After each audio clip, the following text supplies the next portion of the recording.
Good morning, and welcome to the DFS Army YouTube channel. I'm Razzle, and you can find me on X at Razzle11Grinds. We are going to take a look at some baseball for today, the 5th of October.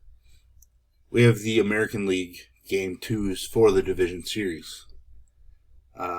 Toronto took it to the Yankees yesterday. Detroit squeaked out a pretty important win against Seattle in extra innings. One mistake made by George Kirby, and then a lot of the Seattle lineup went ice cold against the rookie Troy Melton. Pretty interesting matchup. Pretty annoying matchup for me. Had a sweat late in the Pocket Cup final, staying in the top 10 with a 4-man Seattle stack. And they just faded, unfortunately. Finished in the top 10, but still. Thought I had a chance at the W in that final, but it is what it is. We're here to talk about these two games today. It's very interesting things to look at and talk about. I know it's just a 2-gamer, so it shouldn't take us too long. But, we're looking at New York and Toronto. Toronto deciding to go with the rookie Trey Savage. We've seen rookies in this postseason already have some really strong performances. 2 really solid starts and 1 not so good one. Pretty extreme ground ball guy with some K upside. The worry obviously is this is just his 4th major league start. He is taking on a potent Yankees lineup. He hasn't allowed a home run at the major league level yet, so that's obviously a plus. Walks could be an issue, it wouldn't shock me. Toronto deciding to go with him at home, and then Bieber on the road rather than Yesevich making his first postseason start on the road in New York. So I understand that pivot, and I think it fits a little better given that they did win yesterday as well. But, Savage is the toughest one to trust on this particular slate, right? It's not earth-shattering for me to say that, considering it's Savage, Max Fried, Tariq Skubal, and Luis Castillo. So, he's definitely the guy that you're going to be the lowest on if you're MMEing. But I wouldn't completely fade him. The type of arm is pretty solid. But, the Yankee stacks are going to be the number 1 stack team on this slate. I think Detroit might be 2nd, Toronto might be 3rd, and then Seattle last against Skubal. I haven't looked to see if there's any kind of projected ownership anywhere or anything at all. This is really a first look into each matchup. Max Fried's postseason career hasn't really been all that strong from a number standpoint, but he looked pretty strong against Boston in the wild card series. Walks were an issue, which I don't really like. It's a season high walk number, so it generally doesn't have those.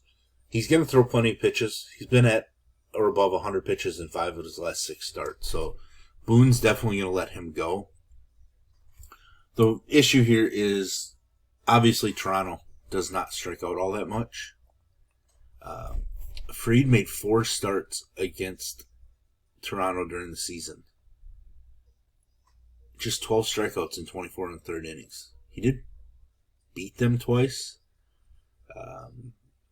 but he didn't look great overall against them. Let's see the matchups here. In New York, nearly 18 fantasy points. In Toronto, less than 5. Which is where he's pitching this time. 3 strikeouts, 4 strikeouts.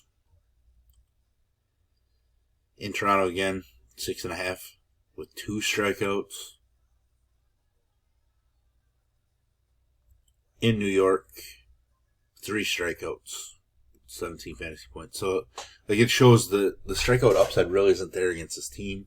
Now, obviously, Ks get amplified a little bit more in the postseason. So there is a potential for a couple additional Ks. but I don't think his ceiling really in this spot can match the two pitchers in the last game, or particularly come close to Skubal. Obviously, like, Skubal's still priced up almost like regular season. They haven't really adjusted his price tag for the postseason. I mean, he was still 10K in round one. It's come down, right? Like, he was up to 12K, but they're still making it a 5-figure salary, so it's not like yesterday's slate where every pitcher was like 9K and under, roughly. So, Skubal coming off of a big K performance. Did it all in 107 pitches, even adding in some walks. Like, he's obviously the number one pitcher on the slate. I just realized I bounced games, but he did make 2 starts against Seattle and went 0-2 in those 2 starts. Allowed plenty of base runners, a couple of home runs. That's, definitely something to hang your hat on. Like, the people that try to fade, or go to fade Skubal, I shouldn't say try to fade, but go to fade him, are going to point out to those starts. One of them was at home, 5 innings, allowed 4 runs on 4 hits and just 5 strikeouts, which is weird because that was in a stretch where he was just striking a ton of people out.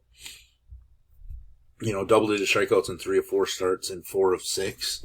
Like, so the strikeouts were there, but he just didn't have them that day. So that's somewhat telling, considering that could mean that Seattle saw him at, one of his best times and were able to get to him while not striking out all that much. I'm looking for the other start here.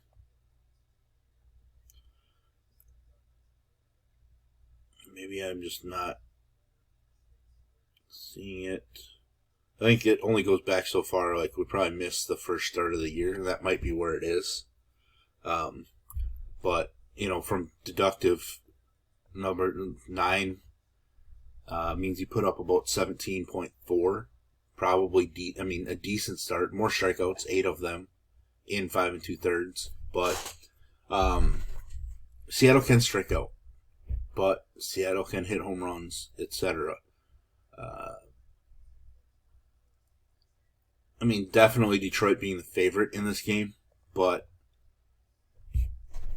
I can make a case for Skubal not being the highest scorer, and given the salary constraints potentially, like if you're stacking the Yankees, if he's close enough to Fried and Castillo, then he's not going to be, required to be in the winning lineup. I am curious to see what kind of ownership projections we give him, what other sites even give him, because he's just clearly the best pitcher on this slate. On the other side, Luis Castillo, pitching at home. His last home start, his last start of the regular season, was 11 days ago. Absolutely dominant performance against, it was the Rockies. That's obviously nothing to get super excited about. But still, Castillo at home is a better scenario. His first start against Detroit, 21.6, which came at home. His next one would have been, about 15.8, which isn't terrible. Given the postseason, you see his home road split's pretty extreme. Very extreme. And I'm going to go back to the Seattle pitcher in this matchup. Kirby was my top pitcher yesterday. That one mistake to Kerry Carpenter, who Carpenter just absolutely owns Kirby, so it is what it is. I'm just going to go back there.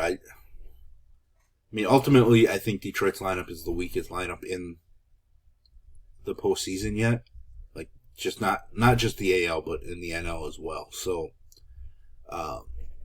it's just a matter of Castillo not making a mistake to Carpenter or Riley Green, maybe Torque. but he hasn't allowed more than 1 run in any of his last 4 starts. Now, when he is off and does struggle, home runs happen. So maybe that could be a worry, but he's probably going to be my favorite pitcher on the slate, with all things considered, right? Pitching in this game is going to be far better than the pitching in the first game, in my opinion. So are we going to see first game stacks with just these 2 pitchers? Like, how are we going to construct everything? It is a 2-game slate, so, you're going to allow probably up to 2 hitters against your pitcher if you're MMEing for a DK. On FanDuel, you can probably still use 1, but you don't really need to with just a 1-pitcher site. You don't have to play that necessarily unless you're trying to, sneak in everybody but Scoobo. But even then, like Scoobo, you could slide in a J-Rod or Cal Raleigh and just try to one-off that home run that could happen. But, yeah, the second game obviously is the one that we are looking at for pitching for the most part. Sorry about that. I don't know if I see any total yet for the games. I expect them to be very similar. Shockingly, Freed is a larger favorite at -160 than Scooble is at -145. That definitely shocks me a little bit. Considering Toronto's been so strong all season, they don't strike out, etc. I wonder if that could slowly, change throughout the morning and into the afternoon. Be interesting to see how those lines do move by the time first pitch comes. From a total standpoint, big difference between the games. New York, Toronto sitting at 8.5, juice to the under. Detroit and Seattle sitting at 6, juice to the under as well. Basically the same amount of juice on the under for both games. So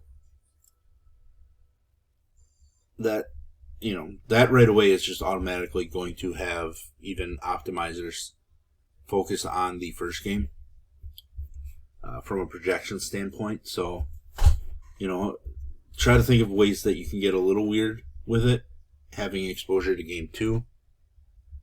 But this does feel somewhat of a cut and dry slate of games.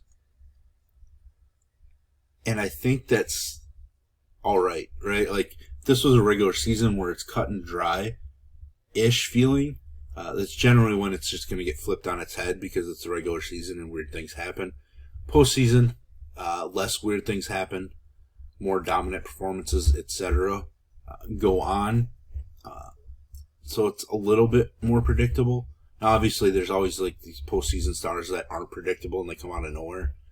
But general performances are a bit more predictable during the postseason. So, you're still similar to showdowns. You're still trying to tell a story here. Easier to tell a story on a 2-gamer than yesterday's 4-gamer, etc. So, but there we have it. There is my first look at the 2 games today. If you enjoy what I bring to you, please hit the like button, hit the subscribe button, turn on the notification bell, and get the alert anytime we drop videos here at DFS Army. If you want to join us, get access to our coaches, tools, sheets, Discord, etc., I will drop links in the description below. You can use promo code RAZ, that's R-A-Z, for 10% off monthly. I will drop the link to our merch store. You can check out my design on a t-shirt, on a hoodie, on a coffee cup, stickers, and let me know what you order. I look forward to rocking my apparel over the winter, but as always, best of luck, everybody.